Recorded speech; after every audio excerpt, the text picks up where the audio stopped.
You just got an offer from Google. It's the company of your dreams. They're going to give you $150,000 in annual base salary, along with compensation in RSUs and other perks associated with the offer. But there's a catch. The offer comes with terms.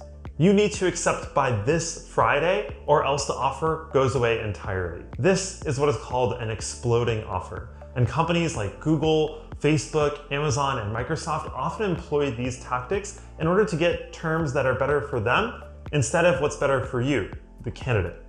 So in this video, we'll show you how to talk through an exploding offer to make sure that you get the terms that are best for you when you're negotiating and making sure that you're getting the job of your dreams. So watch on so you can understand how to negotiate an exploding offer in this simulation. Okay, hey Zaheer, incredible news. The ATC team, we loved you. We loved your interviews. You really crushed it. We'd actually love to offer you a position with our company. And so we're super, super excited to give you this position. I will say, unfortunately, that we're hiring really quickly. We're like a super fast startup, growing quickly, as you know. And so there are often things that change all the time. And so we will need to know by end of next week at the latest. Otherwise, we unfortunately won't be able to honor the offer anymore. And the offer, just to give you a sense, is about 100K base salary with 70K RSUs. And we can talk more about that later. But this is a verbal offer. If you do want to accept the offer, we can then send you over that written offer. I'm super, super excited. But again, we will need to know by end of next week, or else we unfortunately can't guarantee the position. Yeah. So first of all, thanks for the offer. I'm super excited. This has been, in some ways, it's just been a learning process, and I've loved everyone that I've spoken to there throughout my interviews, and I'm really excited to basically come on board. That said, this is a big decision for me, and I do want to make sure I have time to kind of adequately, compare everything that I need to, figure out everything that I need to. Do you mind if I get another week or two to decide? I know you guys have things on your end, but again, this is a very big personal decision, and I'd love to have a little bit more time to discuss with my family and with some of my mentors. Yeah. Great to hear you're interested to hear. It is a really tough time for us, just in terms of the speed and things like that. We have a lot of candidates coming in. We have a lot of other really qualified candidates. We did really love you. I'd be curious to hear, is there something wrong with the offer or something like that would need more time?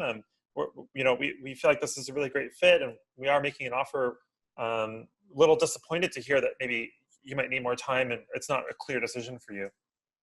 Yeah, so actually, it would be great if to help me evaluate, if you can actually send me a written offer. That way I can take a look at all the details and review everything. And it'll also help me make a decision having those numbers in front of me. That said, again, I'm super excited about the role. Really, I just want to make sure that this is a huge decision for me. So I really want to make sure that I'm coming in with a clear head. And I'm able to chat with all the people that I need.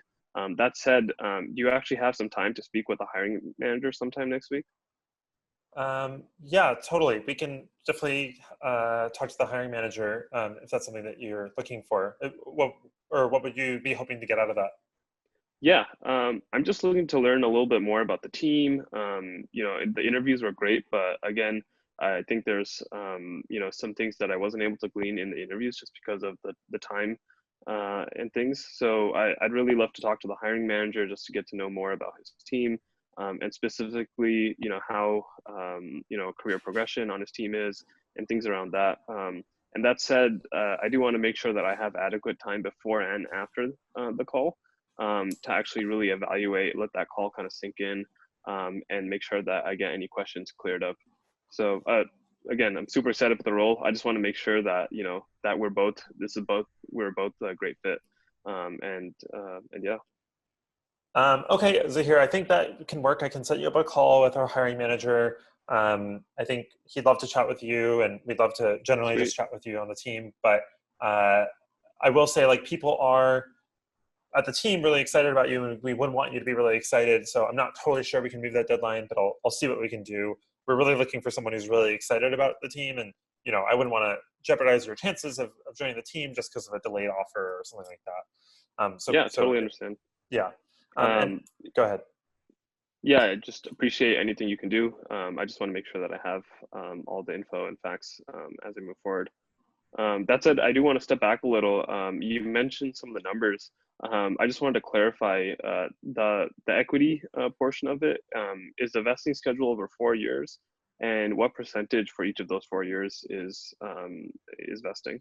Right, it's a 4-year vesting timeline with a 25% cliff after all those 4 years, or Okay. you'll progress 25% each year. Okay. So just to clarify, 25% of equity vests each year. So, if that was a 70K grant, basically I'd be getting 25% of that in each year, right? That's correct. Cool. Yes. And do you guys have any 401k plan or other sort of like commuter benefits or things? I just want to make sure that I'm evaluating the entire offer completely and holistically. Yeah, totally. So we do have a 50% 401k matching plan, and we have commuter benefits as Great. well, like tax deductible commuter benefits. Sweet. Cool. Thanks. Cool. Yeah, I'm glad you asked those questions. It's really helpful just to get a sense of for your offer. So just one last thing on this conversation before we kind of move forward. We don't typically do written offers until people are for sure accepting it. So like if you'd like a written offer, just let me know. I can send it over to you, but only after you sort of have verbally accepted it. Yeah, that's understandable. I just want to make sure that I'm able to review all the terms in the offer because, sometimes that can affect what really happens for me. So I'd love if you can send over some form of the offer in writing. Even if it's not the complete final form, it will just help me evaluate all the different terms and conditions there. Okay, yeah, we can send over something informal, maybe not a formal offer, but an informal Sure. sense of the numbers. Great. Thanks.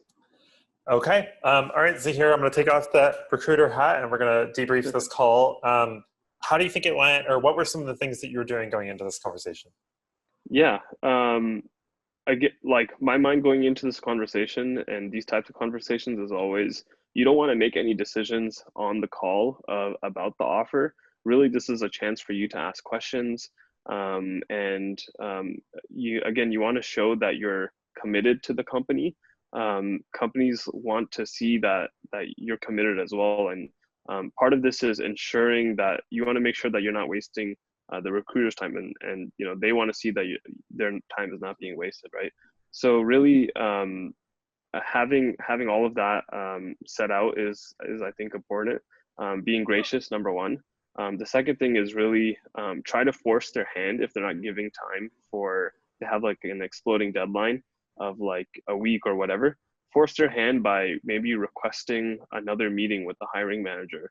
So that's a tactic that you could use is by having another event in between. Now, when that event happens, when I have a meeting with the hiring manager, I can come back to the recruiter and be like, "Hey, I had a great call, but there's some things that I want to make sure I clear up with my mentors or whatever that the manager mentioned. It would be great if I had another week or something, right? So set yourself up for the future as well by creating opportunities to ask for an extension later on as well, even if you're not able to get that extension in the first call. And really, I think recruiters tend to be fairly pushy on deadlines.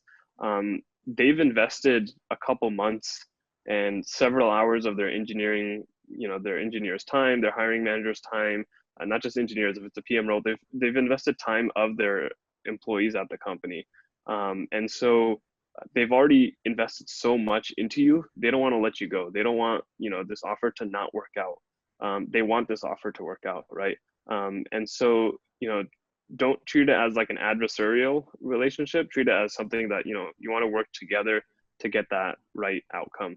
And yeah, whenever you get in like a tough situation, feel free to deflect or blame it on others. Like, hey, I need to talk to my mentor, or I need to talk to my wife or my family or whatever. So yeah, just a couple tactics to use in that very important call.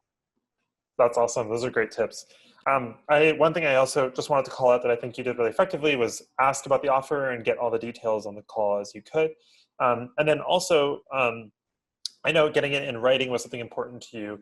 Can you talk a little bit more about what you might do? Let's say like I was still stubborn and I was still not giving you Hmm. that offer in writing. Like how would you deal with that or how would you handle that scenario?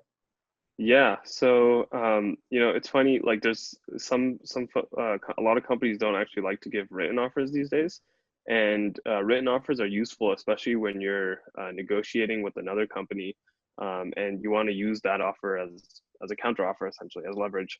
And so, one way that you can actually get something in writing is by perhaps sending an email to the recruiter or hiring manager and asking,